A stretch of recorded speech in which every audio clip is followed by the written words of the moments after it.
안녕하세요. 오늘 우리가 함께 살펴볼 이야기는요, 한 나라의 왕이 정말 절체절명의 위기 앞에서 선택했던 아주 특별한 전략에 대한 겁니다. 도저히 이길 수 없는 적을 앞에 두고 군대가 아니라 편지 한 통을 들고 나섰거든요. 이게 대체 무슨 이야기일까요? 지금부터 자세히 들여다보겠습니다. 이 말이요, 당시 세계 최강 대국이었던 아수르의 총사령관 랍사게가 던진 조롱입니다. 근데 이게 그냥 군사적인 위협이 아니었어요.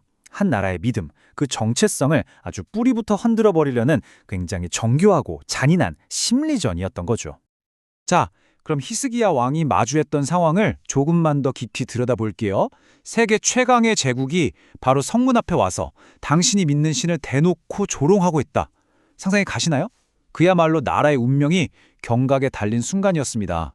이 문장은 히스기야가 이사야 선지자에게 보낸 메시지의 일부인데요. 정말 강력한 비유죠? 아기가 태어나야 할 그 결정적인 순간에 산모에게 힘이 하나도 없다면 아기도 산모도 둘 다 위험해지잖아요. 이건 그냥 힘들다는 뜻이 아니에요. 우리에겐 분명 약속이 있지만 그걸 이뤄낼 힘이 단 1도 없습니다. 하나님이 아니면 우린 그냥 끝입니다. 라는 완전한 무력감을 표현한 겁니다.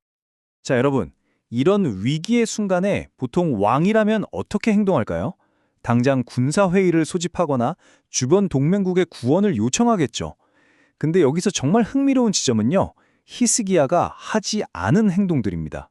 이 슬라이드를 보시면 그 차이가 명확하게 보이죠. 히스기야는 전쟁 회의를 소집하는 대신에 성전으로 갔습니다. 그의 첫 번째 반응은 전략이나 정치가 아니었어요. 가장 근본적인 해결자, 바로 하나님을 향한 것이었죠. 이게 바로 그의 믿음이 어디서부터 시작되는지를 보여주는 겁니다. 근데 위협은 여기서 그치지 않아요. 아수르 왕이 두 번째로 훨씬 더 노골적으로 하나님을 모독하는 편지를 보내오거든요. 그리고 바로 이 편지가 이 이야기에서 가장 강력하고 감동적인 순간을 만들어냅니다. 한번 상상해 보세요. 왕이 그 모욕으로 가득 찬 편지를 들고 성전에 올라가서 하나님 앞에 그걸 그대로 쫙 펼쳐놓습니다. 이 행동의 상징적인 의미는 정말 엄청나요. 문제를 숨기거나 혼자 끙끙 앓는 게 아니라 하나님 보십시오. 이건 저를 향한 공격이 아니라 하나님 당신을 향한 공격입니다. 직접 보고 판단해 주십시오라고 모든 걸 그냥 내어맡기는 행위였던 거죠. 이 표를 보면 히스기야 기도가 얼마나 놀라운 구조를 가졌는지 알 수 있습니다. 그냥 우리를 살려주세요가 아니었죠. 그는 암담한 현실을 그대로 인정하면서도 기도의 초점을 자신의 생존이 아니라 하나님의 영광에 맞췄습니다. 우리를 구원하셔서 결국 모든 나라가 당신만이 진짜 하나님이라는 것을 알게 해주세요. 바로 이거였습니다. 문제의 본질을 정확히 꿰뚫어 본 거죠. 정말 놀랍지 않나요? 히스기야의 이런 기도 초점은요, 수백 년 뒤에 예수님께서 가르쳐 주신 주 기도문의 첫 구절, 아버지의 이름이 거룩히 여김 받으소서라는 그 정신과 정확하게 일치합니다. 자, 그럼 이런 기도에 하나님은 과연 어떻게 응답하셨을까요? 이제 이야기의 클라이막스로 한번 넘어가 보겠습니다. 하나님은 이사야 선지자를 통해서 아주 구체적으로 응답하십니다. 아수르의 교만을 단호하게 꾸짖으시고 이 모든 상황이 당신의 통제 아래에 있다는 걸 선언하시죠. 그리고 유다에게는 회복을 약속하시면서 아수르의 완전한 패배를 예언하십니다. 이제 긴장감이 최고조에 이릅니다. 하나님의 약속이 과연 어떻게 이루어질까요? 그날 밤 유다의 군사 한 명 움직이지 않은 그 고요한 밤에 기적이 일어납니다. 하룻밤 사이에요. 아수르 군사 18만 5천 명이 죽음을 맞이합니다.